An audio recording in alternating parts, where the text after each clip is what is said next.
Tes, Assalamualaikum warahmatullahi.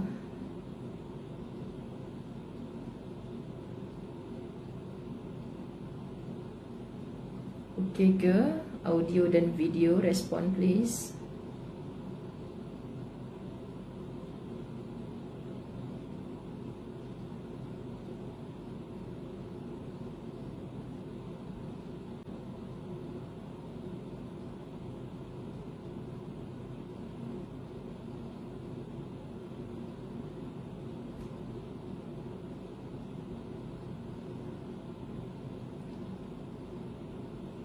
Allahumma salli ala Sayyidina Muhammad. Alhamdulillah, syukur. Alhamdulillah, audio dan video okey ke? Baik, bismillahirrahmanirrahim. Alhamdulillahi rabbil alamin. Wassalatu wassalamu ala asyrafil anbiya'i wal mursalin wa ala alihi wa ashabihi ajma'in. Rabbi syrah li sadri wa yassir li amri wahlul 'uqdatam min lisani yafqahu qawli. Rabbi yassir wa la tu'assir ya karim. Rabbi zidni ilma warzuqni fahma. Assalamualaikum warahmatullahi wabarakatuh. Didoakan semua yang bersama-sama page Ustazah Muzayyana direzekikan Allah untuk live pada pagi ini di page Ustazah Muzayyana. Okey, untuk kitab La Tahzan. Sahabat-sahabat dirahmati Allah, mungkin ada yang pertama kali kita menggunakan kitab La Tahzan sudah hari yang ke-16, berada pada tajuk yang ke-15 kerana awal mula-mula dulu adalah muqaddimah. Okay, kenapa Ustazah mengulang? Rupa-rupanya saban hari ada je orang baru yang bersama-sama kita. Dan yang dah lama, Masya Allah, makin seronok, kitab pun dah sampai di tangan. Jadi siapa nak mendapatkan, Ustazah dah letakkan nombor telefon di situ. Okay. Baik, subhanallah, alhamdulillah, wa la ilaha illallah, Allahu akbar. Saya pun semakin jatuh cinta sangat dengan kitab ni. Pada hari ini, sahabat-sahabat dirahmati Allah, kita akan mengulas tajuk yang ke-15. Allah akan mengganti yang lebih baik. Masya Allah, tajuknya pun dah menyejukkan jiwa. Allah akan mengganti yang lebih baik. Allah akan mengganti yang lebih baik. Kita baca satu persatu, tak tertinggal satu perenggan pun. Itu sebab makin lama makin syok belajar kitab ni. Baik, Allah tidak pernah mencabut sesuatu dari anda kecuali dia menggantinya dengan yang lebih baik. Siapa yang jamin ni, sahabat-sahabat dirahmati Allah? Bukan kawan-kawan kita, bukan dalam satu grup yang tidak tabayun terus berkongsi dengan kita, bukan kawan-kawan sekolah yang dulu BFF kita sekarang hubungi kita penuh cinta, bukan. Tapi yang berjanji Allah tidak pernah mencabut sesuatu dari anda kecuali dia menggantinya dengan yang lebih baik. Kita diceritakan banyak ayat Quran, hadis Nabi SAW ketika mendatangi Ummu Salamah kematian suami yang tercinta. Diajarkan oleh Nabi SAW, berdoalah untuk kita kembalikan semua ujian ini kepada Allah, lalu meyakini bahawa setiap apa yang telah Allah ambil itu dengan redanya kita. Saya ulang, dengan redanya kita, Allah akan menggantikannya dengan yang lebih baik. So sekarang sahabat-sahabat, kehilangan yang kita lalui, kekurangan yang kita sedang depani, kita tak pernah menemui, merasai betapa Allah itu baik menggantikan dengan sesuatu yang penuh dengan kebaikan pada kita. Jom tanya diri kita, adakah kita sudah cukup betul-betul membaikkan hubungan kita dengan Allah? Sebab Allah, innaka la tukhliful mi'ad, tak pernah mungkir janji. Sepertinya lidah kita, Muhammad SAW daripada mula pandai bercakap, orang-orang Mekah kata tak pernah dengar Muhammad ni menipu. Lisannya tu Masya Allah suci daripada menipu, tak pernah. Apatah lagi setelah diangkat menjadi Rasul. Jadi kalau apa yang kita pelajari daripada Dr. Aida Al-Qarni, mengulang-ulang ayat Allah dan apa yang disebutkan oleh Rasulullah, semua ini adalah kebenaran. Yakin saja Allah tidak akan pernah mencabut sesuatu dari anda kecuali dia menggantinya dengan yang lebih baik. Kalau kehidupan Ummu Salamah, subhanallah, tabarakallah, rupa-rupanya Allah Subhanahu Wa Taala selepas kematian suaminya yang tercinta, tip-top, super bagus suaminya. Mana mungkin sahabat-sahabat suaminya yang bagus, baik itu lebih sempurna daripada maksumnya Nabi SAW. Oh, patutlah Allah yang mengajarkan Rasulullah bercakap demikian, lalu dijodohkannya oleh Allah. Percaya kan setiap jodoh, ajal, maut, pertemuan ini adalah miliknya Allah. Bukan Nabi ketika cakap macam tu dengan Ummu Salamah dah plan nak Riki lah, nak usha-usha lah Ummu Salamah, nanti aku nak jadikan isteri, tak. Okay? Jadi Nabi SAW mengetahui melalui wahyu. Dan kita perhatikan, tetapi apabila anda bersabar dan tetap redha dengan segala ketetapannya. Sebab tu Ustazah awal cakap tadi, okey, yakin, percaya Allah akan mengganti dengan yang lebih baik. Tapi syaratnya apa? Kan syaratnya apa? Kita nak beli sesuatu, wah bestnya nak beli kereta tu lah, cukup ke duit? Boleh je. Mak Ustazah dulu selalu cakap, tak payah nak berangan-angan sangat, kerja sungguh-sungguh, buat betul-betul. Nanti bila dah cukup, nanti apa lagi kau petik jari semua dapat. Oh, betul juga dah. Kita berangan nak beli macam tu, nak beli macam ni, kerjanya malas, memang takkan dapat lah. Kita nak sangat yang lebih baik yang dijanjikan oleh Allah tu, tapi kita tak nak redha atas apa yang Allah beri ujian pada hari ini. Ini satu tamsilan yang kita rasa, Allah, hai, terkesannya hati aku ni betul dah. Nak beli sesuatu, syaratnya kena ada duit. Kan boleh je merompak, tapi akhirnya dalam neraka. Kan sahabat-sahabat, kita nak yang lebih baik. Ummu Salamah dapat Rasulullah sebagai ganti suaminya yang kembali ke rahmat Allah. Kita tak mungkin dapat yang itu, tapi lebih baiknya Allah mengikut kemampuan kita dan kehendaknya Allah. Allah lebih tahu. Serahkan hidup kita kepada Allah. Allah, kalaulah kita ada satu remote control yang kita boleh attack dekat otak kita ni, fikir macam ni, bahagia. Tapi itu kalau sahabat-sahabat, kita tengok hadis Nabi SAW. Man akhadtu habibatuhu fasabara awwadtuhu minhum al-jannah. Kecil sangat tulisan dia ni. Barang siapa yang aku butakan kedua matanya. Hadis Nabi SAW yang bermaksud barang siapa yang aku butakan kedua matanya. Hari ni kita yang mendengar ni tak buta. Kalau ada saudara-saudara kita yang mendengar buta, kita bahagi ayat ni kepada dia. Nabi bercakap, barang siapa yang aku butakan kedua matanya. Tak payah dengar lah Ustazah, saya tak buta. Jangan sombong. Kadang-kadang orang yang celik ni, sahabat-sahabat, kehidupannya lebih tidak beradab dengan Allah berbanding orang yang buta.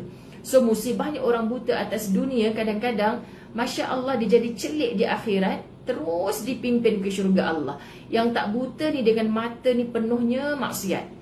Jadi kita nampak kesukaran, kesusahan yang kita lalui hari ini, sahabat-sahabat, adalah seperti mana sakitnya si buta yang tak dapat melihat nikmatnya dunia ini.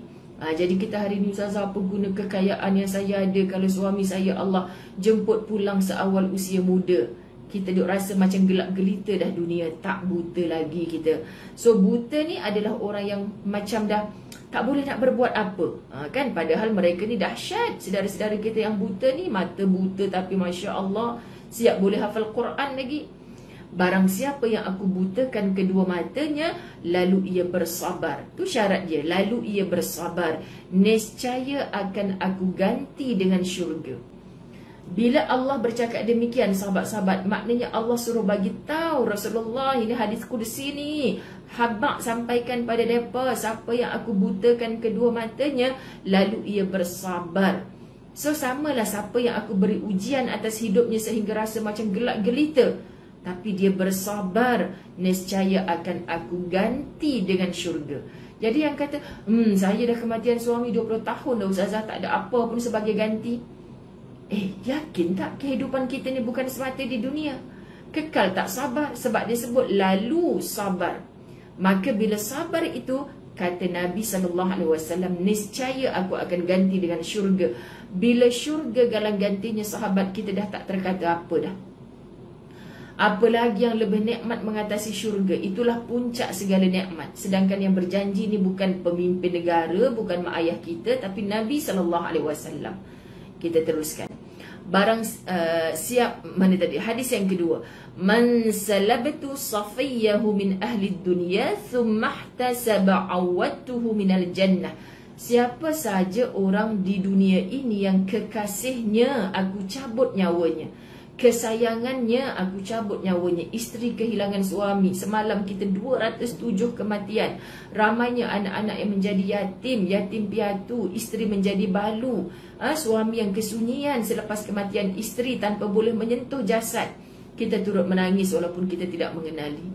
Bacakan hadis ini sahabat-sahabat. Siapa sahaja orang di dunia yang kekasihnya aku cabut nyawanya, kata Allah, kemudian dengan cobaan yang aku tempakan ini, dia bersabar dan mengharap pahlaku. Bersabar dan mengharap pahlaku, niscaya akan aku ganti dengan syurga. Allah, sekali lagi kita jumpa kalimah macam ni. Okay, jadi sahabat-sahabat dirahmati Allah, kita sharekan. Yang live sekarang ni dipilih Allah. Yang tak live nanti sahabat-sahabat boleh ulang dengar semula. Tiba-tiba dia dengar, Nabi cakap macam ni, kekasih aku dirampas. Seperti bahasa itu kita nak gunakan, dicabut nyawanya oleh Allah. Kemudian dia bersabar, mengharap pahlaku. Aku tahu dalam ujian ni ada pahala engkau ya Allah, nescaya aku akan ganti dengan syurga. Subhanallah. Allahu Akbar. Yakni barang siapa kehilangan anaknya, siapa mana ada ibu ayah yang baik hilang segala daripada hilang anak. Betul tak ibu ayah? Barang siapa kehilangan anaknya, tetap berusaha untuk bersabar. Ingat masa ni nafsu bekerja ni. Nafsu bekerja untuk jadikan kita manusia yang terkebawah, down sangat-sangat. Syaitan pun bekerja. Tuhan mudah tak sayang kat engkau pasal apa? Engkau tengah seronok main-main dengan anak engkau, tiba-tiba Allah, kalau kematian anak masih kecil, sahabat-sahabat dalam tafsir Al-Azhar, Buya Hamka pernah menziarah seorang pemimpin negeri lah, orang besar-besar VVIP lah, dekat negara dia, kat tempat tinggal dia. Menziarah orang ni, kematian anak kecilnya yang sedang bermain-main, berenang-renang di kolam renang rumahnya yang begitu indah. Lalu apa kata Buya Hamka? Untung dan syukurlah anakmu mati saat masih boleh dibangga-banggakan. Makna anak kecil yang tak ada dosa, yang kita timang-timang, yang kita seronok bermain dengan dia, lalu Allah matikan. Sahabat-sahabat, bersyukurlah. Alim ulama ni suruh syukur dulu kerana Allah matikan dalam usianya masih engkau bangga-banggakan. Apa maksud bahasa Indonesia bangga-banggakan ni? Kita masih sayang, masih seronok. Takut kita kalau anak ni sempat besar, sempat tua, kita pula yang jadi ibu dan ayah. Kalau aku tahu kau ni perangai macam ni, kecil-kecil dulu aku bunuh dah. Na'udzubillah, ada mak ayah yang sampai bercakap macam tu. Sahabat-sahabat, Allah yang tahu kenapa dimatikan usia kecil, kenapa dimatikan usia muda, usia tua. Allah yang tahu. Bayangkan, kata Buya Hamka, saat anakmu mati, saatnya engkau tidak membanggakan dia, dah mula menyakiti hati, dah mula segala. Itu kan tandanya tidak ada keredaan seorang ibu ayah kepada anak yang mati. Bagaimana anak itu ingin mendapat redanya Allah, syurganya Allah, kalau mak ayah tak reda pada dia? Jadi sahabat-sahabat dirahmati Allah, Allah yang maha mengatur. Lalu kegembiraan sahabat-sahabat Allah akan gantikan dengan caranya yang juga Allah tahu apa yang sesuai untuk kita. Okey? Jadi dipujuk lagi kita, barang siapa kehilangan anaknya tetap berusaha untuk bersabar, maka di alam keabadian kelak akan dibangunkan untuknya sebuah Baitul Hamd. Apa makna Baitul Hamd? Istana pujaan. Istana yang penuh dengan puji-pujian. Hari ini kita rasa macam, ya Allah, kenapalah teruk sangat hidup aku ni, kenapa terkebawah sangat, kenapa aku tak dapat menikmati macam orang tu. Sahabat, orang yang macam di atas, yang dapat segala, kita puji-puji, untunglah engkau dapat segala kan. Tapi sebenarnya sahabat-sahabat, yang bersabar dengan puji-pujian yang tertangguh itu, Allah akan pilihkan Baitul Hamd, meletakkan kamu di dalam istana pujaan. Saat itu penuh dengan puji-pujian dan engkau dicemburui oleh kebanyakan orang. Macam mana engkau boleh dapat macam ni? Sebab sabarnya aku dengan apa yang Allah rebut, Allah tarik daripada aku saat aku belum sempurna menikmatinya dulu. Subhanallah. Silakan anda kiaskan kejadian-kejadian tersebut dengan kehidupan anda. Okey, patutlah aku nak begini, tiba-tiba Allah bagi begini. Kuatkan aku ya Allah, sabarkan aku ya Allah. Ini kalau kita mendapat ilmu, Pada hari ini sahabat-sahabat, dengan tajuk Allah akan mengganti dengan yang lebih baik. Jadi apa kata Dr. Aid Al-Qarni? Kerana yang dipaparkan di sini sekadar contoh yang setiap kita melalui berbagai jiran saja berapa rumah. Kalau rumah yang bertingkat-tingkat tu atas berapa rumah, kiri kanan bawah berapa rumah. Kalau rumah taman, rumah kampung berapa rumah. Itu baru kejiranan kita saja, belum negeri Selangor kalau Ustazah. Belum satu Malaysia ni, belum satu dunia ni. Ternyata setiap kita akan melihat, sahabat-sahabat, betapa Allah memberi sesuatu ujian itu kepada orang yang mampu. Subhanallah. Maka anda tidak usah terlalu sedih dengan musibah yang menimpa anda. Sebab yang menentukan semua itu memiliki syurga, balasan, pengganti dan ganjaran yang besar. Dr. Aid Al-Qarni dengan penuh yakin, siapa yang ada kitab tandakan, sahabat-sahabat, dia tandakan, maka anda tidak usah terlalu bersedih. Ustazah, bapak saya mati ni, takkanlah tak boleh bersedih? Boleh, air mata jatuh pun tak apa. Tapi jangan jadinya seperti orang jahiliah yang nak, kenapa bapak aku mati, hantuk kepala kat dinding, cakar-cakar pipi sendiri, korek-korek tanah, janganlah ditanam bapak saya ni. Itu cara orang jahiliah. Sekadar kita menguruskan jenazah, jatuh mengalir air mata, itu biasa. Anugerah sedih, rindu, hatta marah, ni pun anugerah Allah, kita raikan. Tapi jangan terlampau-lampau. Kenapa tak pergi kerja dah sebulan ni, aku tak boleh hidup lah, bapak aku dah mati, aku tak boleh pergi kerja. Siapa yang rugi? Rugi bertimpa rugi, sahabat-sahabat. Okay, kita nak jadi orang yang kuat, kita kena dengar nasihat-nasihat seperti ini. Sebab yang menentukan semua itu memiliki syurga, balasan, pengganti dan ganjaran yang besar. Apa yang kita harapkan lagi? Inna ma'al usri yusra. Sekarang aku sedang sulit, engkau sedang merancang kemudahan, kesenangan untukku ya Allah. Para waliullah yang ditimpa musibah. Siapa waliullah? Kekasih-kekasih Allah yang ditimpa musibah. Kita nak tiru kehidupan mereka ni sahabat. Sebab hari-hari kita baca dalam solat, siratal ladzina an'amta alaihim ghairil maghdubi alaihim waladdallin. Kita nak jalan yang Allah beri nikmat. Siapa jalan yang orang Allah beri nikmat? Sahabat-sahabat ni golongan para rasul. Antaranya golongan para waliullah.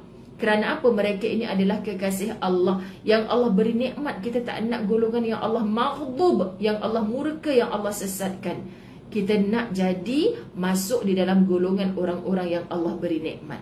So para waliullah yang kita nak contohi ini, yang pernah ditimpa musibah, ujian dan cobaan, akan mendapatkan penghormatan yang agung di syurga Firdaus. Ini tersirat dalam firman Allah suratul Ra'd, Ar-Ra'd ayat 24. A'udzu billahi minasyaitonir rajim. Salamun alaikum bima sabartum.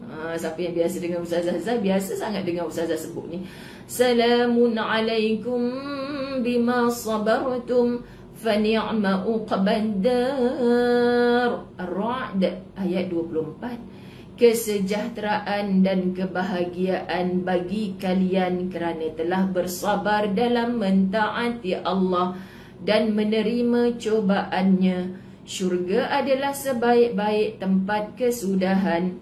Surah Ar-Ra'd ayat 24. Sebab tu bila Ustazah mendatangi orang yang kita nak nasihat, suruh bersabar, kita tak berani dah nak cakap sabar ke, tak berani dah, takut kena lompang sahabat-sahabat. Itu kalau kita cakap sabar kak, mungkin itu pesanan ke-2000 dah dia dengar. Kan dia ramai kawan, sabar-sabar kau ni, kau tak rasa, kau tak tahulah. Tapi kita boleh menghafal ayat ini di lisan kita selalu. Salamun alaikum bima sabartum. Ya Allah, akak tengah susah sekarang ni kan. Salam, kesejahteraan, kebahagiaan bagi kalian yang telah bersabar dalam mentaati Allah. Siapa yang bagi ujian ni kak? Anak akak ni dibunuh oleh orang rumah sebelah ke? Akak nak ke jadi macam ni? Ada ke ibu ayah keluarga yang mendoakan supaya anak akak ni mati awal? Tak ada kan kak? So siapa yang nak benda ni jadi? Siapa yang nak akak positif COVID sekarang ni? Walaupun akak dah jaga segala SOP, siapa yang nak? Dia akan jawab Allah. Ustazah, akak tahu Allah yang nak. So tengok, kekal dengan sabar, bukan hilang sabar, kekal dengan sabar sampai ke mati. Apa ganjarannya Allah? Fa ni'ma uqbadar. Kalimah uqbadar ini jaminan syurga yang paling tinggi. Untuk siapa? Untuk orang-orang yang sabar. Ya Allah, sebab itu syaitan ni tak jemu-jemu supaya kita ni hilang sabar, hilang sabar. Asyik engkau je yang diuji, dah jatuh ditimpa tangga. Tuhanmu tak sayang dengan engkau ke? Ini peranan iblis. Sebab iblis cukup takut dengan janji-janji Allah yang macam ni. Orang yang banyak sabarnya, yang kekal sabarnya sampai ke mati, fa ni'ma uqbaddar. Iblis pun tahu Nabi SAW membawa ayat-ayat ini kepada umatnya. So lagi sabarnya kita, memang kita tidak sunyi daripada hasutan iblis dan godaan nafsu. Jadi kat mana nak dapat kekuatan? Serahkan balik kepada Allah. Okey? Betapapun kita harus melihat dan yakin bahawa di sebalik musibah terdapat ganti dan balasan dari Allah yang akan selalu berakhir pada kebaikan kita. Dengan begitu, kita akan termasuk dalam suratul Baqarah ayat 157. Masya Allah, semua pandu ayat Quran. Selama ni kita yang tak berapa nak tenang sahabat, sebab kita tak jumpa. Tak ada pun Ustazah ayat Quran yang memujuk hati saya. Bukan tak ada, akak duk baca 10 hari katam sekali, 10 hari katam sekali. Tapi akak tak cuba nak memahami.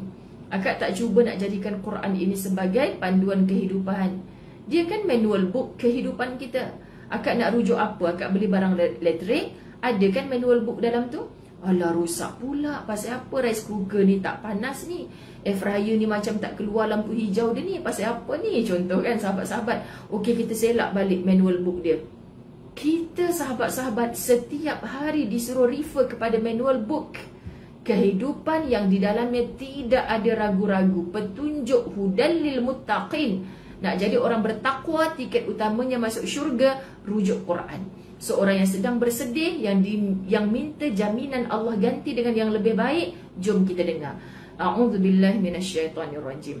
Ulaika alaihim salawatum mir rabbihim wa rahmah wa ulaika humul muhtadun.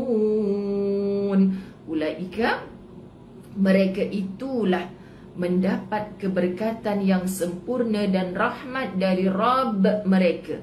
Dan mereka itulah orang-orang yang mendapat petunjuk. Orang-orang mana ni? Saya rujuk dulu tadi sahabat-sahabat. Al-Baqarah 157 membawa minda saya. Suka sangat asatizah kita duk bahas ayat 155 suratul Baqarah. Sebab tu bila kita jumpa ayat, apa ayat sebelum dia ni kita kaitkan. Oh, rupanya ini Al-Baqarah ayat 157. Ini jaminan Allah. Ulaika alaihim salawatum mir rabbihim wa rahmah wa ulaika humul muhtadun. Kita recall balik apa ayat sebelum dia. Okey, ayat 155 selalu ustaz-ustaz kita duk bacakan. A'udzubillahi minasyaitonirrajim. Wa lanabluwannakum bi syai'in minal khawf wal ju' wa naqsim minal amwal wal anfusi wath thamarat wa basyiris sabirin. Ayat ni nak khabar engkau akan diuji dengan al-khawf, rasa takut, al-ju', rasa tak cukup makan, wa naqsim minal amwal, kurang, hilang harta benda, wal anfus, kehilangan nyawa, wath thamarat, kebun-kebun, alias perniagaan kalau zaman sekarang ni, pekerjaan. Betul lah Ustazah, walaupun dah hidup 2021, ayat Allah ni still relevant untuk kita. Kalau kamu mengakui itu ujian Allah yang berkehendak, aku tak pernah nak. Aku datang rasa takut, henti-henti ni takutnya, angka dah macam ni, COVID ni takutnya. Rasa lapar, aku pun tak sangka sampai kelaparan aku ni. Sebab tu aku kena angkat bendera putih ni. Contoh sahabat-sahabat dirahmati Allah, kekurangan harta benda, kehilangan nyawa orang-orang yang tersayang. Dan apa akhir ayat tu? Wabasyiris sabirin. Saya suka baca ayat ni bila saya rasa macam nak hilang sabar sikit kan sahabat-sahabat. Wabasyiris sabirin. Apa dia? Allah kabarkan berita gembira kepada orang-orang yang bersabar. Subhanallah. Okay? Jadi bila kita sebut ayat 155 tentang ujiannya Allah yang pelbagai, yang mesti kita kalau tak diuji dari segi khauf, diuji dari segi ju', diuji dari segi naqsun minal amwal, diuji dari segi al-anfus, diuji daripada ath-thamarat, macam-macam bentuk ujian. Betul? Tak mungkin sama jiran nombor 1 sampai nombor 10 ujian sama. Bosan pula hidup ketua kampung dengan Allah, sama je ujian. Aku tak nak jawab lah apa yang hang punya masalah ni. Hang pergi tanya rumah nombor 1. Semalam dia datang, sama je ujian. Macam itulah contoh kita nak bagi faham ni sahabat-sahabat. Dan ayat ini disambung dengan suratul Baqarah ayat 156. Alladzina idza asabatuhum musibah qalu inna lillahi wa inna ilaihi raji'un. Oh, aku diuji dengan al-khawf, al-ju' wa naqsi minal amwal wal anfusi was thamarat. Ayat sebelumnya, sahabat-sahabat, itulah bentuk-bentuk ujian berbentuk musibah. Maka ayat seterusnya, apabila engkau ditimpa apa saja jenis musibah, qalu, katakanlah inna lillahi wa inna ilaihi raji'un. Masya Allah, tabarakallah. Dulu-dulu kita ni pakat jahil belaka kan sahabat-sahabat. Dengar orang mati je inna lillahi wa inna ilaihi raji'un. Ustazah, rumah orang tu terbakar, kesiannya ustazah, inna lillahi wa inna ilaihi raji'un. Ustazah, tak matilah ustazah, orang semua selamat. Tong gas je yang mati, segala habis rentung rumah. Tak apalah, memang Allah sebut dalam Quran, alladzina idza asabathum musibah, apabila kau ditimpa apa jua musibah. Saya ingatkan orang mati je cakap inna lillahi wa inna ilaihi raji'un. Itu kesan ilmu kita bawa. Sebab itu dijawab dalam pelajaran La Tahzan suratul Baqarah 157. Allah berikan kepada mereka sahabat-sahabat orang yang kekal dalam sabar ini petunjuk. Ulaika humul muhtadun. Cantik kan? Inilah gantian-gantian. Sebab Allah nak beri hidayah bukan main bagi macam tu saja. Allah beri kepada orang yang terpilih. Terpilih kerana apa? Tinggi sabarnya. Bila menempuh, dia tahu ujian ini datang daripada Allah. Subhanallah. Okey. Ini merupakan ucapan selamat bagi orang-orang yang mendapat musibah dan kabar gembira bagi orang-orang yang mendapat bencana. Ayat mana? Ayat Al-Baqarah 157 tadi. Kemudian, umur dunia ini sangat pendek dan gudang kenikmatannya pun sangat miskin. Adapun akhirat lebih baik dan kekal.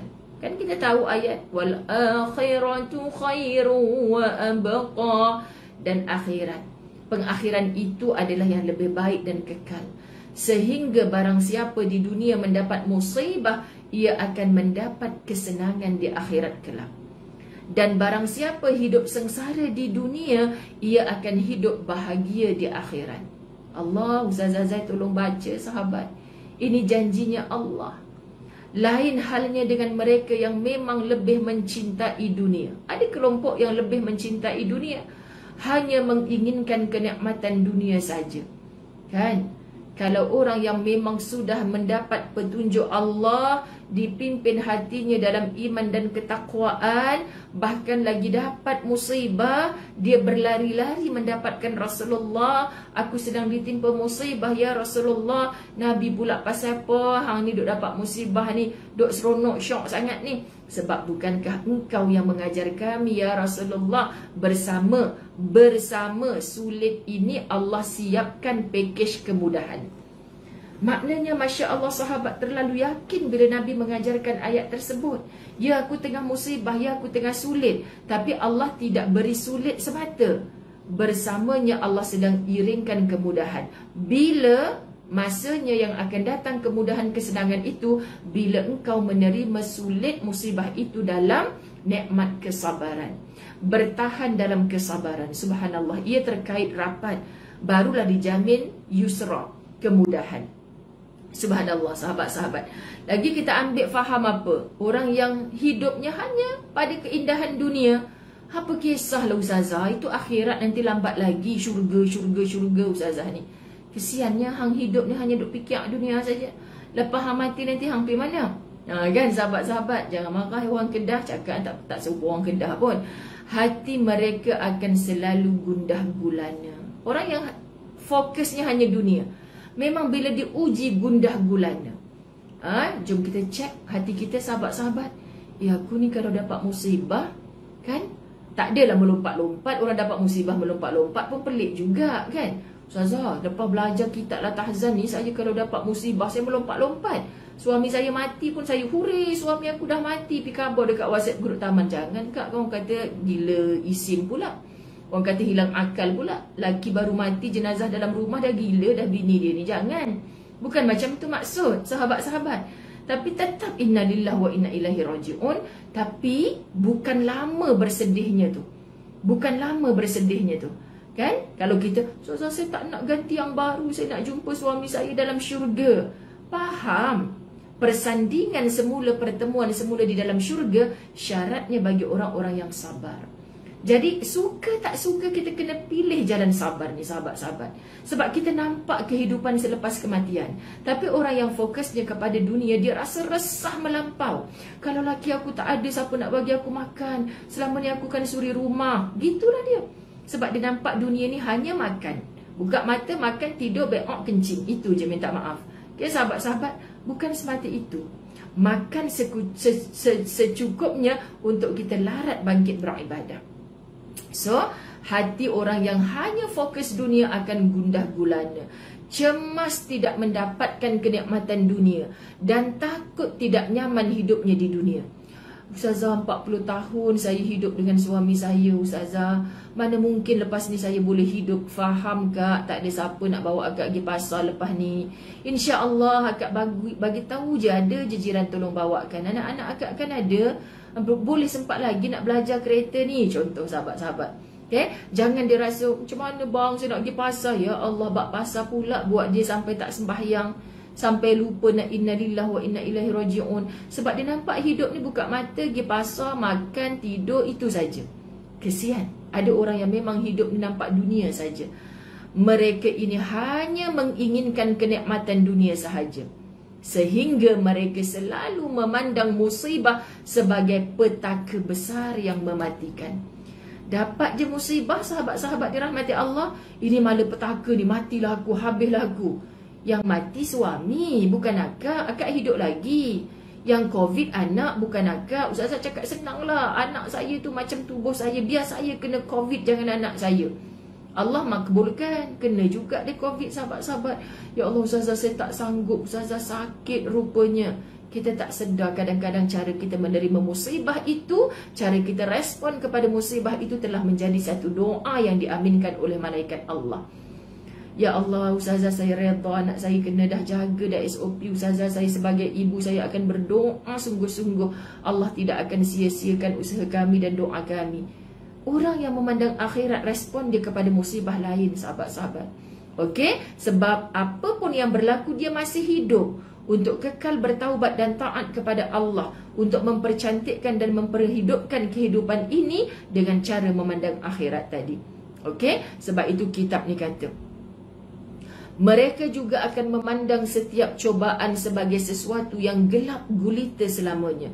Baru ditimpa satu ujian, dia rasa macam matahari takkan bersinar, bulan takkan muncul malam ni, petik suis lampu pun takkan menyala.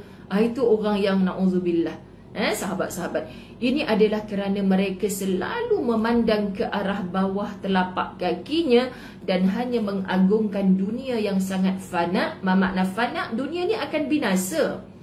Dunia ni akan binasa, akhirat jua yang abadan abada, kekal abadi. So, bila ada satu musibah, masalah, dia hanya sibuk memandang ke bawah. Apa ada kat bawah telapak kaki? Apa ada kat bawah hitamnya tanah? Warna yang sama sekali tidak menceriakan. Kan kita dah belajar sebelum ni, revolusi di Perancis, dia ceritakan ada 2 orang sastrawan yang ditangkap tanpa ada salah, dia ditangkap, didudukkan dalam satu sel penjara. Ada jeriji-jeriji. Seorang sastrawan ni hidupnya dalam penjara hanya memandang keluar jeriji. Bila siang hari nampak cahaya mentari, masih ada cahaya. Bila malam hari nampak bulan-bulan bergemerlapan. Positif minda dia. Dalam penjara masih boleh berkarya. Masya Allah, tabarakallah. Menjadi manusia manfaat pada orang lain walaupun dikurung dalam jeriji besi, dalam tembok yang tinggi. Tapi seorang lagi, once dia dimasukkan penjara, aku rasa dah tak ada apa dah makna hidup aku ni. Duk termenung pandang bawah, tanah yang warna kelabu hitam. Maka begitulah hatinya, makin hitam, makin kurus, makin sakit. Sebab dia tak mahu bangkit daripada jatuhnya dia. Masya Allah, cantik kitab ni sahabat-sahabat. Allahu Akbar. Mereka, mana tadi? Selalu memandang, okey, kita nak tutup ni. Allahumma salli ala Muhammad. Hilang ke? Okey. Wahai orang-orang yang tertimpa musibah, sesungguhnya tidak ada sesuatu pun yang hilang dari kalian. Sebenarnya kita hilang satu yang Allah ambil tu muslimin muslimat. Kitab ni kata sesungguhnya tidak ada sesuatu pun yang hilang dari kalian. Kalian justru beruntung kerana Allah selalu menurunkan sesuatu kepada para hamba-Nya dengan surat ketetapan yang di sela-sela huruf kalimahnya terdapat suatu kelembutan, kasih sayang, pahala, ada balasan dan juga pilihan. Tak faham ni Ustazah. Maknanya ditimpa musibah, cara Allah sedang menghulurkan tali balik kepada dua ini, Quran dan hadis. Anda selak cari, oh rupanya ini jaminan kepada orang yang ditimpa ujian musibah. Maka sahabat-sahabat, dia akan dapat betapa lembutnya cara Allah mendakap emosi kita. Maka dari itu, siapa sahaja yang tertimpa musibah yang hebat, Ustazah tak tahu betapa besarnya ujian saya. Faham kak? Saya dapat rasa apa yang akak rasa. Kan? Suami kita seorang tu saja. Mana ada bersuami-suami kita ni, itu saja. Tiba-tiba Allah matikan. Memang hebat ujian akak ni. Kata kitab ni, sahabat, memang ditimpa dengan ujian yang hebat. So, ia harus menghadapinya dengan sabar, mata yang jernih dan pola fikir yang panjang. Jangan fikir kalau laki aku mati ni macam mana aku nak makan. Banyak lagi cara usaha yang lain. Lalu sahabat-sahabat dirahmati Allah, dengan begitu ia akan menyaksikan bahawa buah manis dari musibah itu adalah Surah Al-Hadid ayat 13. A'udzu billahi minasyaitonir rajim. Faduriba bainahum bisurin lahu babun batinuhu fihi rahmatu wa zahiruhu min qibalihi al-'adzab. Lalu didirikanlah di antara mereka orang-orang mukmin dan orang-orang munafik. Orang mukmin dengan orang munafik. Allahu Akbar. Sahabat-sahabat, saya kan baca ni rasa macam mana nak cakap, kita jadi diri kita. Buku putih ni orang mukmin. Orang mukmin. Ini orang munafik. Rupanya di antara mukmin, siapa mukmin yang ditimpa musibah bersabar. Orang munafik dia hilang sabar, sahabat. Di antara mukmin dan munafik, orang yang baru masuk ni pelik siapa Ustazah ni pegang dua buku ni. Munafik dengan mukmin. Ayat ni jamin akan dibenakan dinding yang mempunyai pintu. Pintu yang di sebelah dalamnya adalah rahmat, yakni syurga, dan di sebelah luarnya adalah seksa neraka. Sahabat-sahabat, kita pilih untuk bersabar atas segala musibah yang Allah pilih. Allah up diri kita sebagai orang mukmin. Kita memilih untuk hilang sabar atas ujian demi ujian, Allah golongkan kita sebagai munafik. Dan keduanya ini nanti di akhirat seperti air dan minyak. Sepertinya ada dinding yang betul-betul kukuh di tengah-tengah. Orang si munafik ni kata, macam mana hang boleh pergi duduk dalam nikmat syurga tu? Pasal apa aku duduk dalam neraka ni? Aku tak boleh nak tarik hang ni. Aku dulu sangat bersabar dengan ujian musibah yang Allah beri padaku. Hang dulu sikit-sikit nak berkeluh kesah. Hang dulu sikit-sikit nak marah-marah. Hang dulu sikit-sikit tak terima ujian Allah. Now aku tak boleh tolong hang dah. Ada tembok yang tinggi. Mana dalil? Al-Hadid ayat 13. So bila kita pandang datang je musibah, memang kita sakit sahabat, memang kita menangis. Tapi aku nak memilih aku ni jadi orang beriman ke jadi si munafik tadi. Ada dinding yang tinggi. Kita tak boleh komplain hari ni kat dunia kita boleh, macam mana kau beli rumah besar laki aku kaya, memanglah aku boleh beli sofa yang branded, aku boleh beli ni segala. Kau ada macam tu kan? Dekat akhirat kita cemburu dengan, macam mana kau boleh masuk syurga? Orang dalam syurga kata, aku tak boleh tolong kau dah. Aku dah keluar modal banyak dulu. Apa modalnya? Sabar. Sabar ni sakit sahabat-sahabat. Tapi kalau kita nampak syurga, jaminan-jaminan Allah dalam Quran, orang pelik, hang ni boleh sabar lagi no? Ya, aku tak tahulah jadi hang ni pasal apa boleh duk sabar macam ni. Kita senyum je. Macam mana kita boleh senyum? Ternampak-nampak jaminan Allah, itulah syurga. Sebab kehidupan dunia sementara sahabat. Tadi saya sebut dalam Facebook saya, kita terfikir tak yang mati-mati ni jadi apa sekarang ni?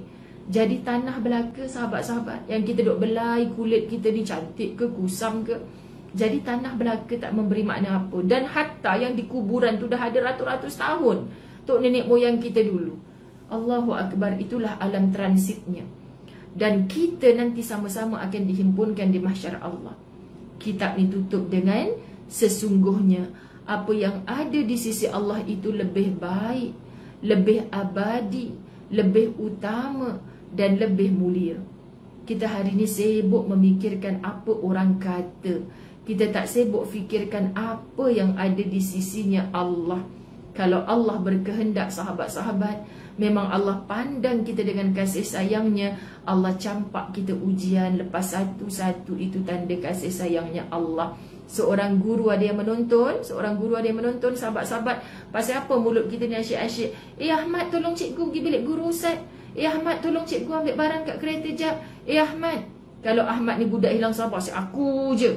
Lama-lama cikgu kata, oh dia tak suka aku minta tolongan dia, padahal aku sayang kat dia ni. Lepas tu cikgu pun dah mula lupakan Ahmad lah, tak pergi kat hang lah Ahmad. Hang nak buat apa pun, contoh kan, cikgu pun cari orang baru.